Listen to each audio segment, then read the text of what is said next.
You ever hear somebody say, "Oh, I just can't get motivated"? Probably said that yourself a few times, correct? Yeah. Well, there's a saying, motivation comes and goes, but discipline will always be there for you. So, what is discipline? Our culture thinks that discipline is actually a punishment, usually. Oh, you got to discipline that kid, so he doesn't grow up to be a criminal or to be a bad person or something to that effect. Discipline is derived from the word disciple, okay?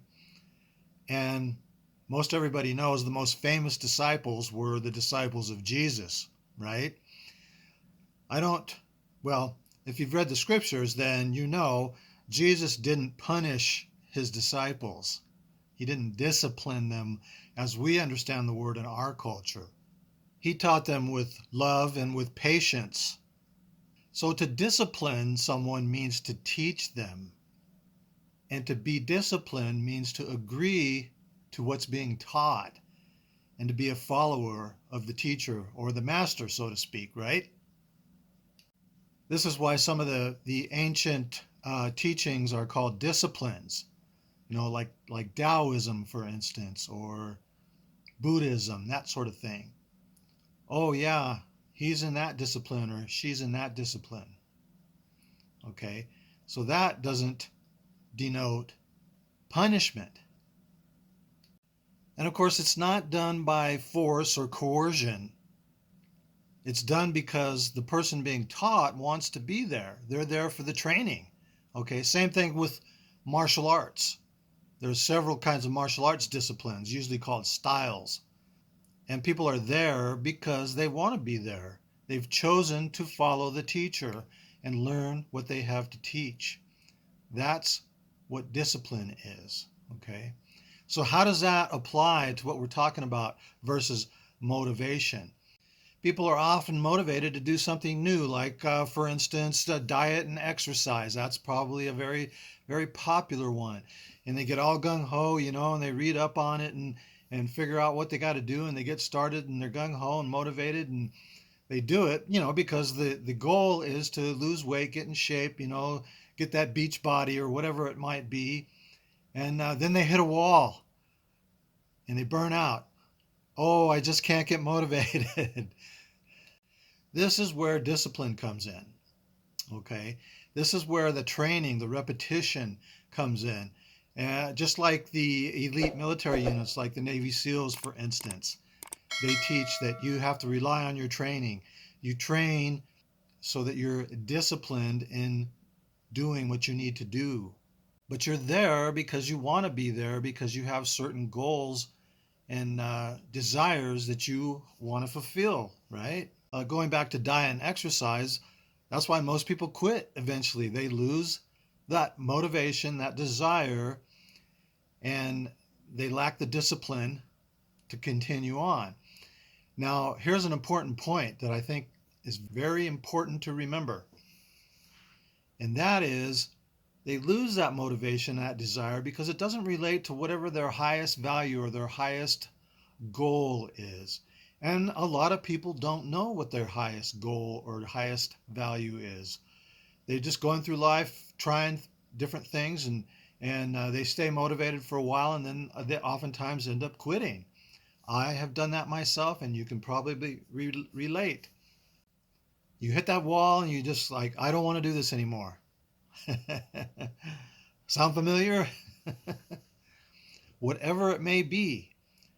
And so the key is to, I shouldn't necessarily say stay motivated, but the key to staying motivated, so to speak, is to relate it to whatever your highest value is.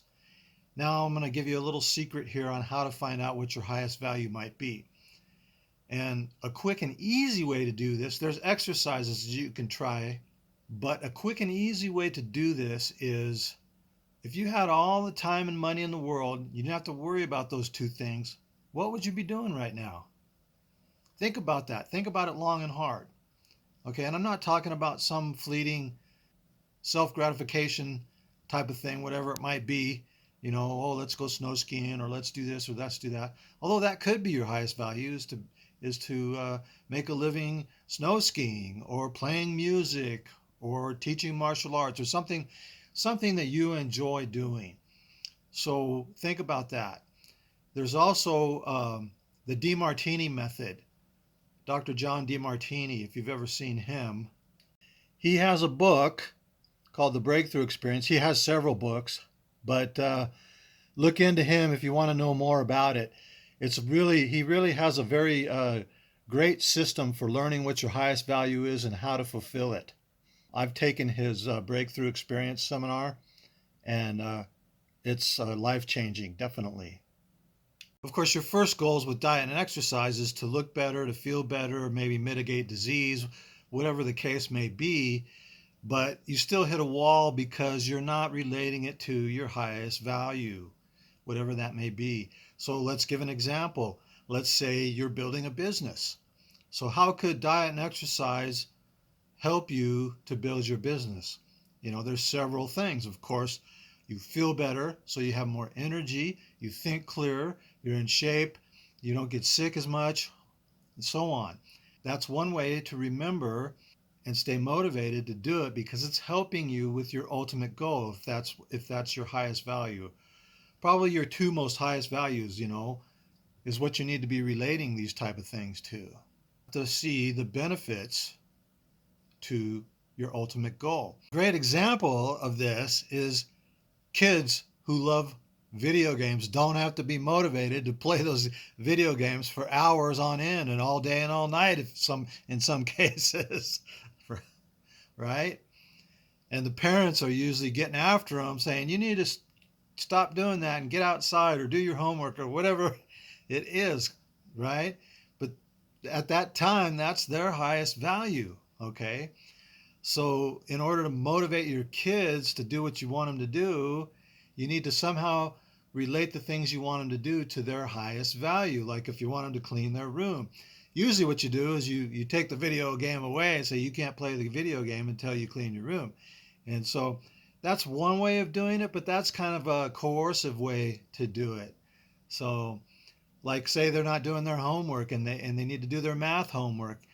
How can you relate the video game that they're playing to math, and so on? There's different ways of doing that. And back to Dr. DeMartini, not to belabor the point, but he has a really good story, and I can't remember the details at this moment, about how he helped some parents motivate their kid because the kid loved to play video games. And that's why I thought of that story too. So I'll give him the credit for that. So the supporting things that go into that, let's say with the kids playing the video game, is they first have to learn how to use the computer, right? They need to learn the rules of the game, that sort of thing. So there's always supporting stuff that goes on that you have to do to reach your highest value. And you have to keep that stuff in mind. So when we're doing our lesser values, like diet and exercise, everybody gets tired of that. So I use an analogy oftentimes for life as a gym, right? There's going to be pain and suffering in there, right? But you go there because you're going to get bigger and stronger and more healthy, that type of thing.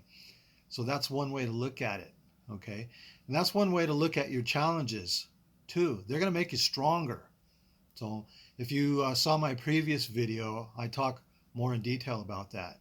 So back to discipline. Most people think that self-discipline is forcing yourself to do the things that you don't want to do. That's our culture pretty much sees it that way. But that puts you at war with yourself, so to speak, right? Okay. So you have to make peace with yourself somehow, or make peace with your higher self, perhaps, if you will. You need to make peace with yourself and find a way to cooperate with yourself. Put it this way, become a disciple of your higher self, so to speak. Think about that for a minute. Instead of just trying to force yourself, maybe have a conversation with yourself, relate it to your higher values, your highest value, and go from there.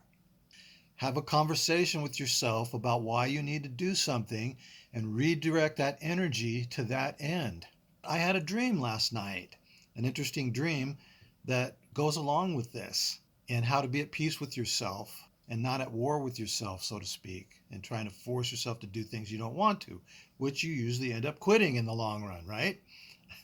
I had a semi lucid dream about my sexual energy. And if you've ever watched any of my other videos, I've been practicing celibacy and redirecting that energy, which is the creative energy, to higher purposes than just sexual purposes. As a young man, like most young men, I allowed it to drive me quite a bit. Then as I got older, I thought, why am I a slave to this?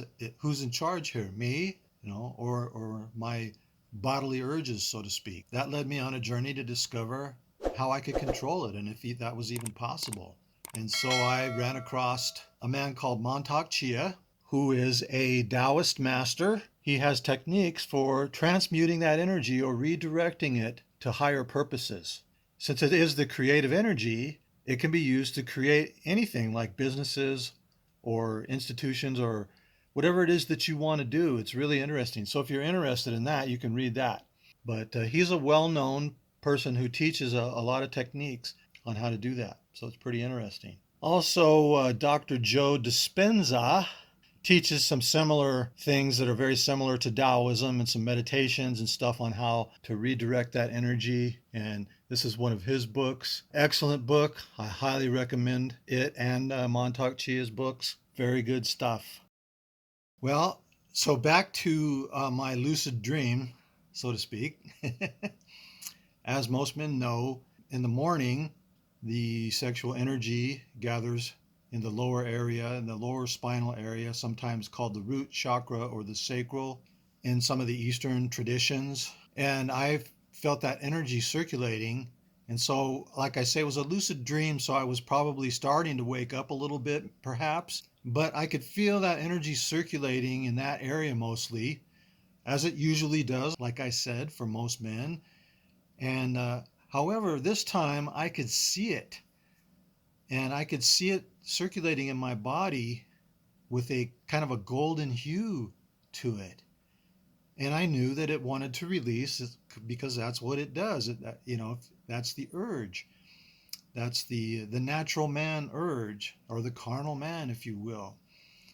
But I have been practicing the Taoism techniques that Montauk Chia teaches, and also Joe Dispenza. I've practiced his meditations also before for several years, and I have been redirecting that energy up into the head, up the spine and into the head. And I have come to a point where I can redirect it without having to do the physical exercises. And it's taken me years, and it's probably taken me longer than I should have. And I'm not perfect at it, and that's probably why it took me longer, because I'm not perfect. And sometimes I would give in to it. However, this is the first time I actually saw like an illustration, if you will, of what was going on in the relationship. And I began to talk to it, or talk to myself, so to speak, and say, no, we need to use this energy elsewhere for higher purposes. And it was about that point, I think, where I woke up. But I thought, wow, that was really amazing. That was really interesting. And I can still vividly see it now. It's like I was looking. It's almost like one of those pictures you see of someone meditating, and the different color energies are flowing up through their body. It was almost kind of like that. And so I thought that was pretty amazing. And it reminded me, when I started thinking about this, of, oh, not being at war. Because at first, when I first started trying to control that energy, I would just suppress it and try to force it, and do different things, take cold showers and exercise and what have you. And I learned some Tibetan yoga that has a technique that helps redirect that energy also. But as I said, I wasn't at war with myself. And it's taken me several years again to get to this point where I wasn't. I've been at peace with myself on this for a while, because I spent several years disciplining myself teaching, if you exchange the word discipline for teaching, so I spent several years teaching myself how to control this energy without going to war with it, trying to force things. And again, there were times when I slacked off and sometimes gave in and so on. And that's normal. So everybody can do this at their own pace. But after years of practicing this, I feel like I finally have a handle on it. And that but in a peaceful way. I'm not forcing it. I'm simply redirecting it. And we're in harmony now. The energy goes where I direct it. And I don't have to do the exercises anymore that Montauk Chia teaches. And even Joe Dispenza has some exercises for moving that energy up the spine. But once you learn how to do that, you don't have to do the exercises. You can just do it with your mind. Because you're in charge, folks. You're in charge of who you are, what you do, your energy, but you have to take charge. I think this is what the scriptures mean between the natural man or the carnal man and the divine man, or the Christed one, if you will. So the carnal nature just goes with the flow, and only dead fish go with the flow and lets that energy run wild and every other energy out there. And that's why we have all the problems that we have in society. And I happen to believe that one of the reasons that we're here is to learn to control that energy. And of course, that's what the scriptures teach, that you need to put away the natural man and die to yourself, as Paul says, and tap into your divine nature and become like Christ, so to speak. Try to give a bit of a recap here. And I have my trusty notes here to try and remind me of the points, some of the points that I want to make, so that I don't forget, and trying to get a little bit more organized so I'm not just all over the place and rambling as much, and I'll get better. So with some discipline or teaching myself.